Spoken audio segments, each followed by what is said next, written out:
Hi everyone, it's Kim at KTB Creates.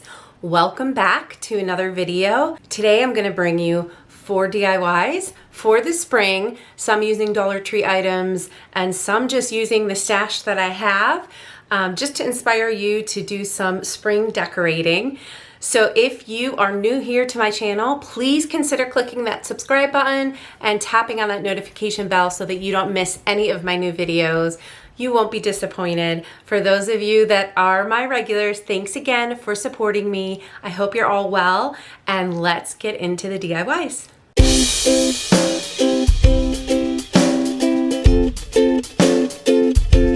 DIY number 1 is these little tag signs that I have left over from Christmas. I had already painted them with a layer of Waverly Elephant chalk paint. And then on top of that, I did the Waverly chalk paint in white. So I am going to take a piece of scrapbook paper with the buffalo check pattern on it. I usually get those for $1 at Hobby Lobby, so I have a good stock of them. And I'm going to cut them and use them on the bottom third of these tag signs just to give it some decoration.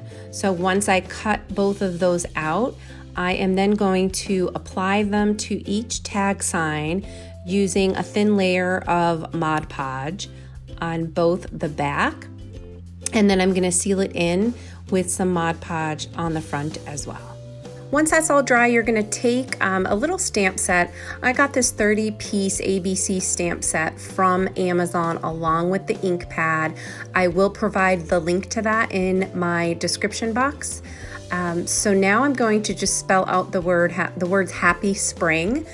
And I'm going to show you here, when you use these little block stamps, some people like when there's like the little lines next to it and it shows like the little square around the letter.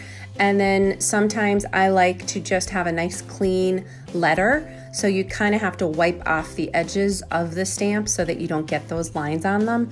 So I just wanted to show you the difference there. It's just a matter of preference. So I am going to go with just the letter without the lines on the side for this one.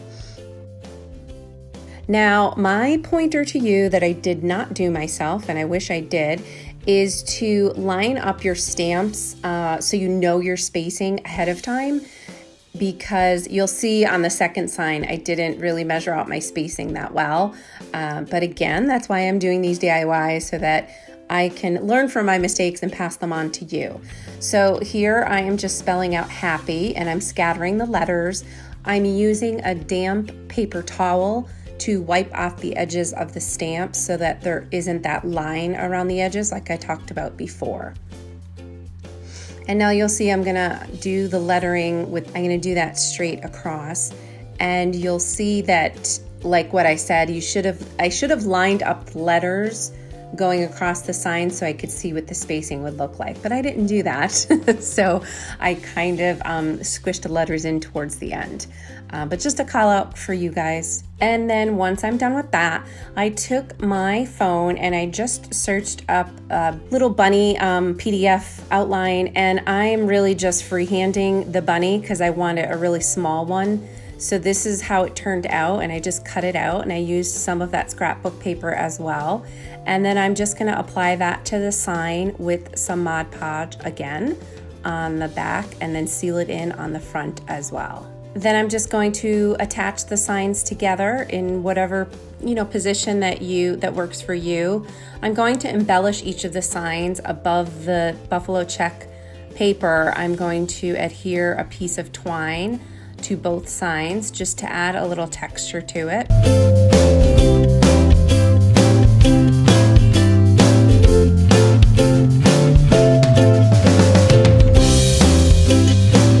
And then lastly, I just made a small little twine bow, and I'm going to apply that to the spring sign just to add a little more texture. Then once you're done with all of that, I just simply took some twine and I looped them through the holes, and that's how we're going to hang our sign. Originally, I thought that I would just tie it in a knot and hang it that way, but I kind of didn't like it. So if you want it to hang it with a bow, obviously I would suggest allowing more twine and more room for that. So I just, instead of doing it all over, I went back and I ended up making my own twine bow and then hot gluing the twine bow onto that little knot.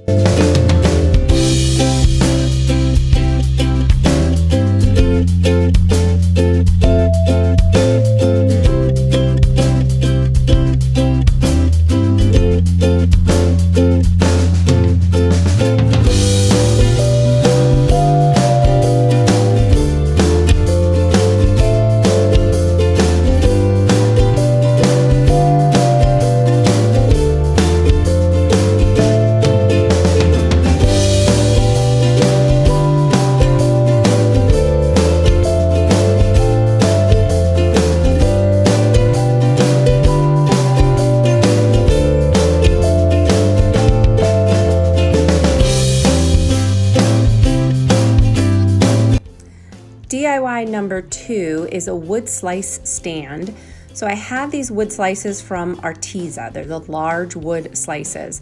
And then I purchased these little, I think they're egg stands from a local AC Moore that's going out of business before the lockdown. So I have them in my stash, and I am going to simply take some Waverly Antique Wax and I'm going to stain my wood slice on the top and the bottom and make sure I cover it really well. And then I'm also going to stain the little wood pieces that I'm going to use for the legs.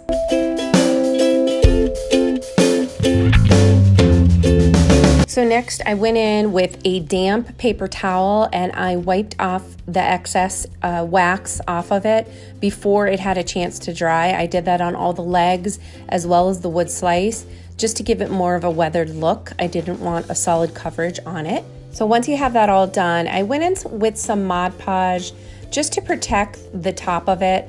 And also, if you have any of these wood slices, you'll notice that the edge or the live edge of the wood slice has the bark on it, and it crumbles and it falls off a lot. It kept getting in the Mod Podge here and there.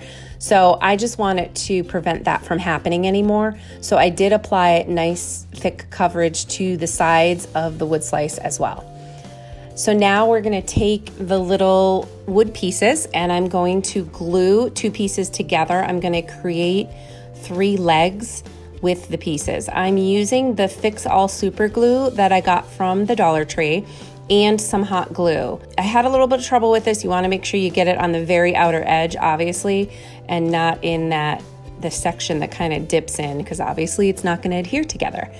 So I just applied 2 of them together and let them dry, and I did that to the other pieces as well. So once you're all finished with that, you're just going to apply the Fix All and some hot glue and adhere the 3 legs to the bottom of the wood piece.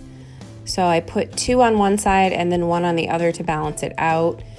You could do 4 legs if you had enough pieces. I didn't, so this works just fine. It makes it nice and sturdy. So there's no issue with 3 of them.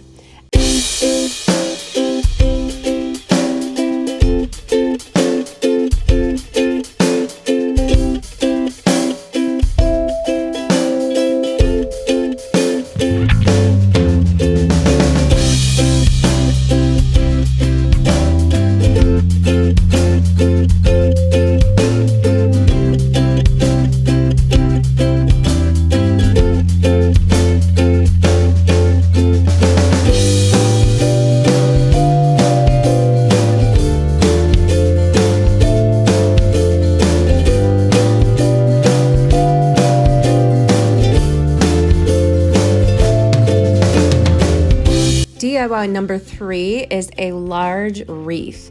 So I had this little wooden birdhouse that I had picked up at our AC Moore, but I know you can also get these at the Dollar Tree too in those little DIY kits. I also had this letter B for my last name it was old, it was on an old wreath, so I already had it painted in white, so I'm going to use that as well. And then I am just diving into some of my spring floral stash and using some greens as well that I purchased at Walmart as well as the Dollar Tree. And all I like to do when I'm doing a wreath is cut each pieces off of the floral. And then I love using these grapevine wreaths This wreath I actually got at a Goodwill for like $3.99, and it's quite large. I use this for my front door, and I like to reuse it. So if you're just sticking the pieces in the grapevine and then just applying a little bit of hot glue, it's much easier to take it apart then, so that you can reuse it for different seasons, or if you get sick of it or whatever. So I try not to use too much hot glue, but it does get windy here, and so I do have to use some if I want to use it for outdoor purposes. So you see me just arranging everything here. I usually do all of my greenery first, and then I will go in with some of my floral until I'm happy with the arrangement and I feel like there's enough. And I kind of move it around until I'm happy with the way it looks, and then I go in with my hot glue to glue everything together. I also, with the little birdhouse, I used the best part of the wreath to kind of make it stand in there pretty well. Because the bottom of the little birdhouse is about 2 inches wide, so it does stick out a little bit. So you want to make sure you could like push it into the wreath a little bit, if that makes sense. So I have most of my flowers adhered to the wreath, and then I went ahead and decided to add some lamb's ear as well. It was just a little too bare for me, so I felt like this filled it in really, really nice. And then I also decided to go in with some of those little eggs that you can get at the Dollar Tree. I had some of these left in my stash, so I figured this was a perfect addition to the wreath because we're focusing on spring, and I love the little pop of color that they add. And here is what the finished wreath looks like. You could also put some moss in that little birdhouse just to fill it in a little bit, but I left mine plain, and I am thrilled with the way it came out.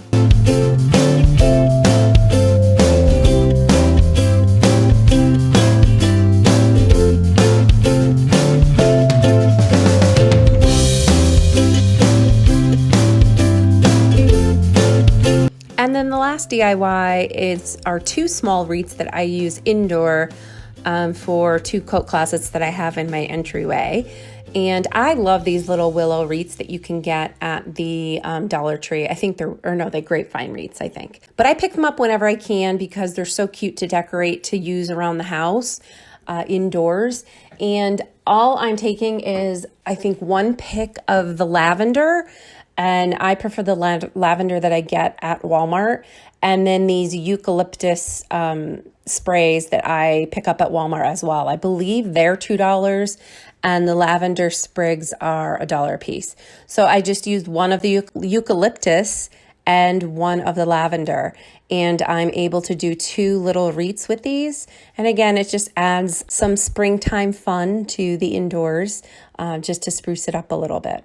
And like I said in the last wreath video, I try not to apply too much hot glue to these things. And it's nice with these grapevine wreaths because you really just stick the end of the floral in the wreath, and then you can hot glue very little. So then I decided to decorate with some of this polka dot burlap ribbon that I had on hand. And I just made a very simple bow with it using some floral wire. And you'll see here, I'm just showing you exactly how I made the bow. And it was a very simple bow, and I just scrunched it together. And I like to use the floral wire sometimes because you really can't see it once you tie it all together nice and tight. You can't see the wire at all. And then I just took another piece to use as my tails for the bow. And I just went ahead and tied them right into the floral wire as well. And then it's very easy to tie that to your wreath. I did cut out the edges of the bottom of the tail, and that's what the bow looks like. So here I'm just using them for my little coat closets in my front room. So I'm showing you, I like to apply the bow, and I like the wired edge because you can kind of prop up the ends like that a little bit. And you'll see a piece even fell as I was hanging it up, and I just stuck it in the willow wreath, and you're good to go. So this is what it looks like with the both of them. And I just love the little mini wreaths. They're so cute on a little door or a little, a small wall or something like that. They're adorable.